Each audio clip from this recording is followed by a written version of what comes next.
Assalamualaikum warahmatullahi wabarakatuh. Perkenalkan, nama saya Sandi Putroyadi. Di sini saya jadi PJ di kelas 3 IA23 dengan mata praktikum IMK atau Interaksi Manusia dan Komputer. Jadi langsung saja, pada pertemuan pertama ini saya akan ngejelasin tentang konsep IMK dan analisis UI atau UX. Oke, langsung saja.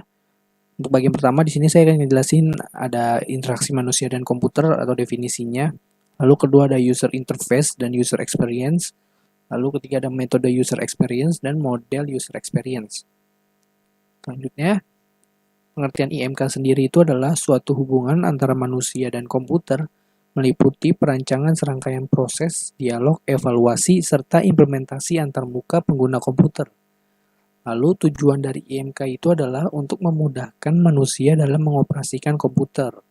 Artinya sistem tersebut dapat memenuhi prinsip-prinsip dasar IMK. Jadi prinsip-prinsip dasar IMK itu yang pertama ada task compatibility, di mana membantu mempermudah menyelesaikan tugas pengguna.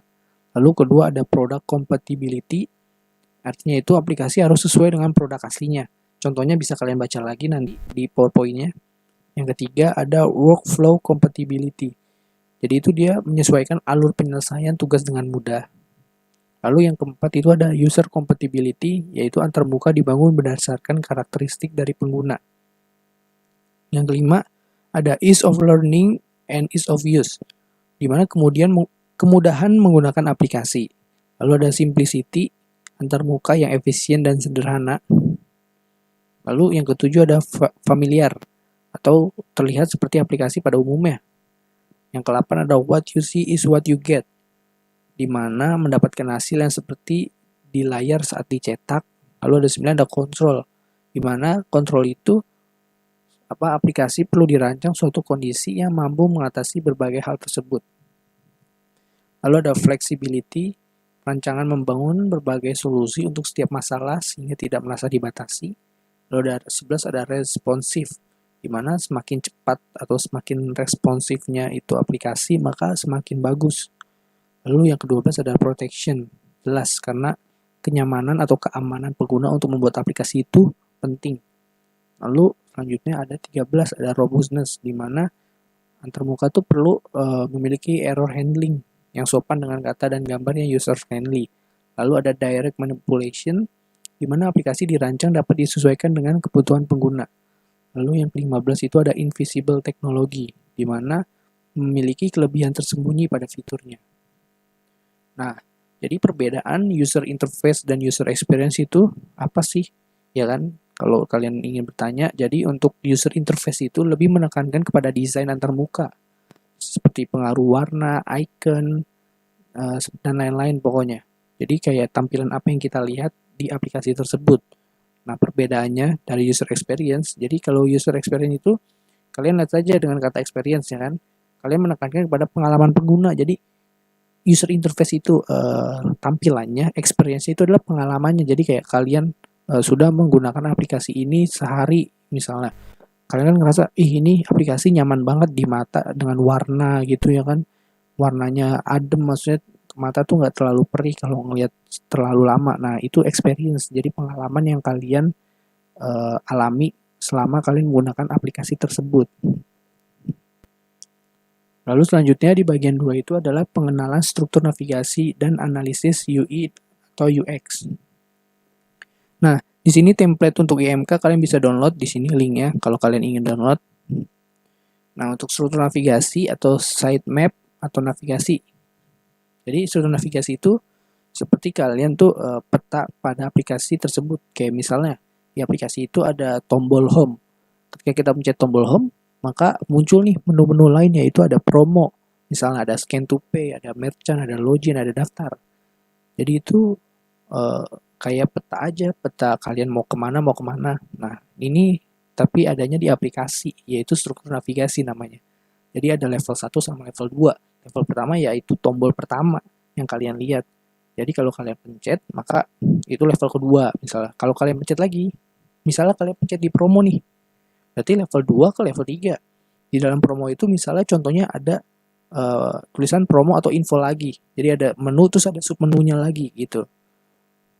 Contohnya lainnya ada merchant. Di dalam merchant itu ketika kita pencet maka ada tampilan dekat saya atau lokasi, misalnya ada menu lain lagi gitu. Itu namanya menu ke submenu gitu. Selanjutnya ada misalnya di dalam login. Di loginnya di sini level 2 ya. Nih, login ini kan level 1, ini level 2. Berarti kita next, di login itu terdapat aplikasi, terdapat sebuah menu lagi. Di dalam login itu ada link atau pencetan lupa PIN. Kalau kalian misalnya lupa dengan password kalian. Lalu ada PIN untuk masukin PIN. Kalau misalnya kalian pencet lupa PIN, maka form lupa PIN. Jadi kayak kalian lupa password, maka ketika kita pencet lupa password maka disuruh kayak masukin password lama ya kan. Nah, kalau lupa PIN di sini misalnya bakal keluar form lupa PIN misalnya. Lalu selanjutnya dalam menu PIN, kalau kita pencet PIN, misalnya PIN itu benar, kita masukin passwordnya benar, maka keluar itu adalah menu utama. Lalu ada menu aktivasi, ketika kita pencet maka ada form aktivasi, seperti itu ya. Ini menu utama, ketika kita berhasil login terus masuk ke menu utama, nah di dalam menu utama ini ada banyak menu-menu lagi. Sepertinya misalnya ada hamburger menu, rekening, timeline, pemberitahuan, dan bottom navigation. Seperti itu. Nah, ini untuk kalian lebih jelasnya kalian bisa lihat ya, ini peta untuk sebuah aplikasi. Misalnya ini aplikasi, kalau misalnya aplikasi makanan deh. Nah, kalian tinggal kalian tinggal zoom aja atau kalian save gambarnya juga bisa. Ini seperti peta pada aplikasi makanan tuh ya. Kalian bisa zoom aja seperti itu ya.